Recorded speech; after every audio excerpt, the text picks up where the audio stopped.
Did you grow up feeling really squeamish about Jesus' assertion from the Sermon on the Mount that if our eye offends us, we're supposed to gouge it out? I sure did. Seems particularly over the top, even for a radical like Jesus, and I reckon that we'd assume the only people to follow that teaching are probably mentally disturbed. But I think there's something really deep and really valuable that's hiding inside that brief teaching, and I'd love to open it up for our thinking today. Hi, I'm Brandon, and I'd like to welcome you to the Crucible of Thought podcast. For the last few years, I've been rethinking a lot of my spiritual and political positions, and this podcast is where I explore the various topics and their impact on the church and the nation. This is episode number 163, and the title of this episode is It's the Heart That Counts.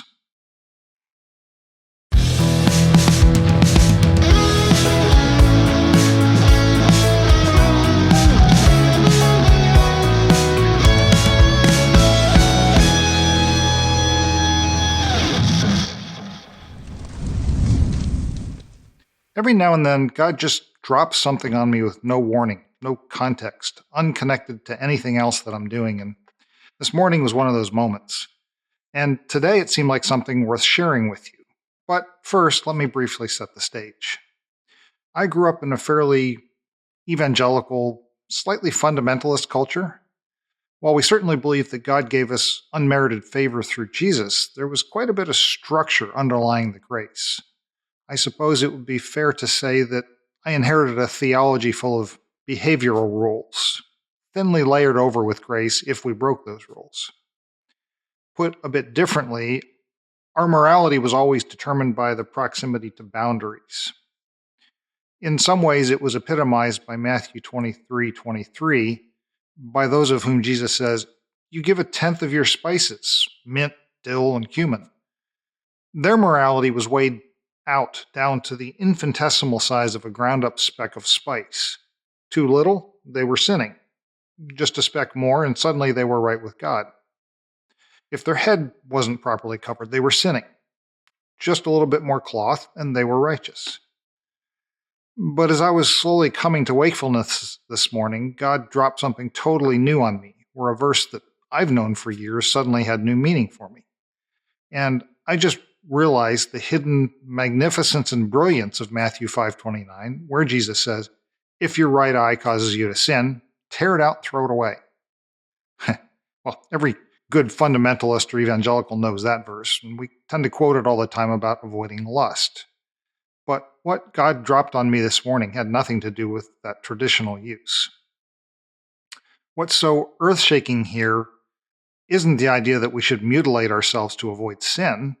That's a trivial understanding, and probably not what Jesus was really after. No, this verse is about so much more than our eyeballs or even about lust. It's that in just a few words, Jesus instantly and permanently took away our ability to point at someone else's boundaries as the basis of our sin.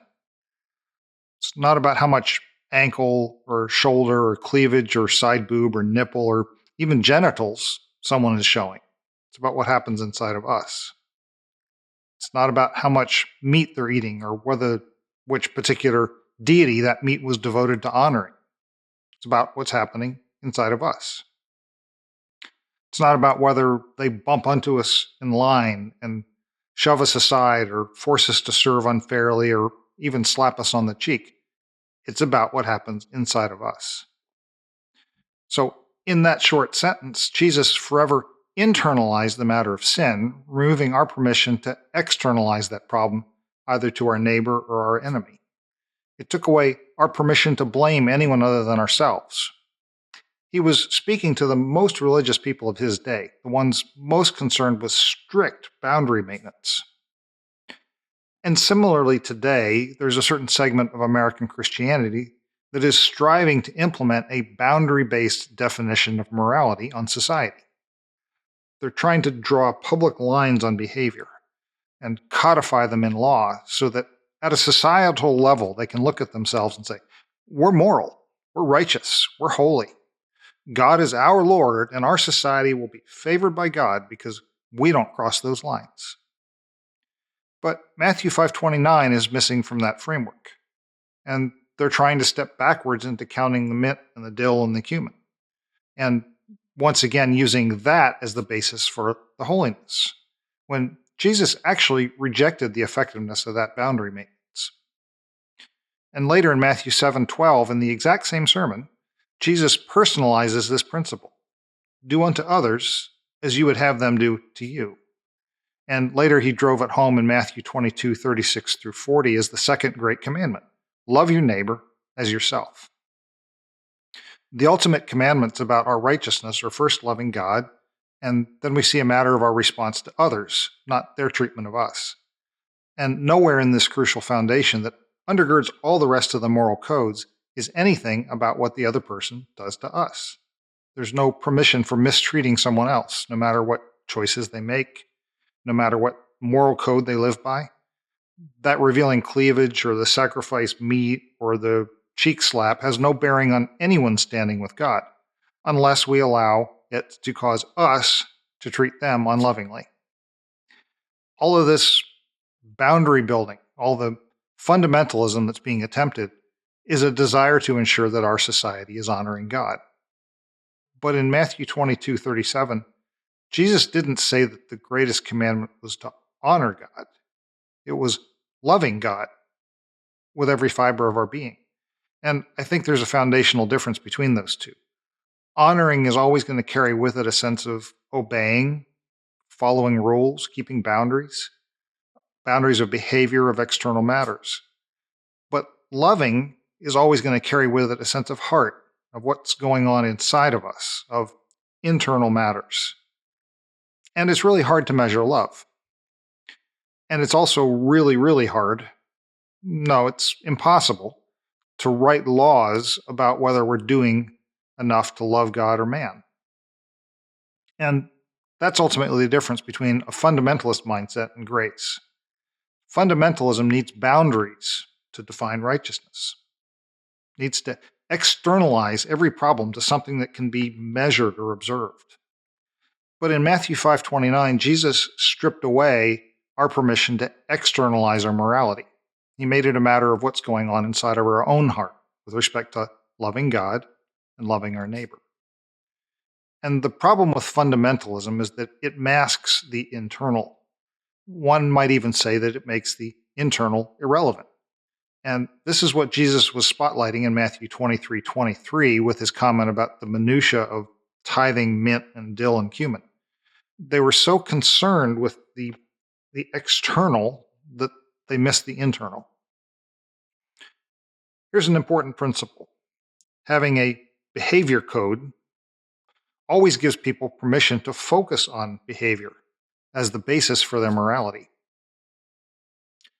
I watched this play out in 2020 as my church responded to COVID.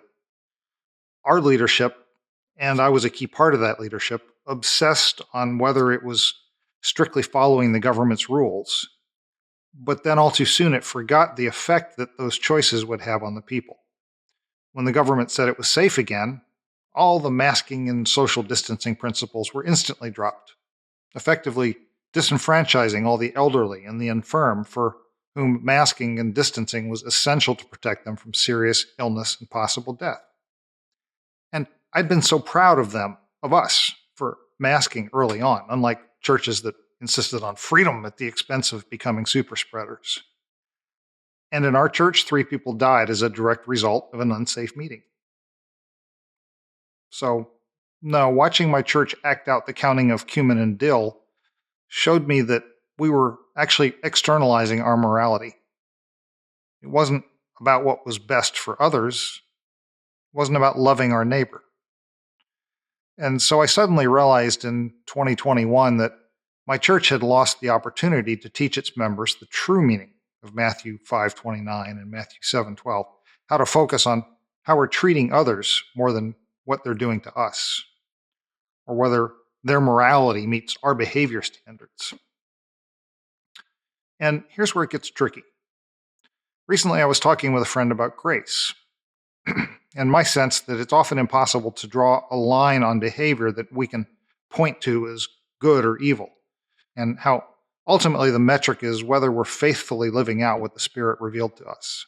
And he looked shocked and he said, but that leads to license. People can do whatever they want and no one can call it wrong.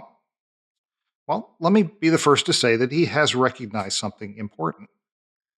But he's not the first to notice that. In fact, the Apostle Paul discussed this very challenge in 1 Corinthians 8, verses 1 through 13, and in 1 Corinthians 10, 25 through 27, talking about one's conscience when eating meat sacrificed to idols.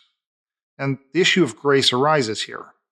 When two different believers have two different understandings of what's right and proper, how do we resolve the conflict?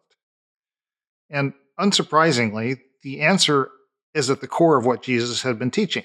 We love our neighbor more than we insist on our own way. We treat them as we would want to be treated. Most pointedly, we don't get to draw a boundary for somebody else.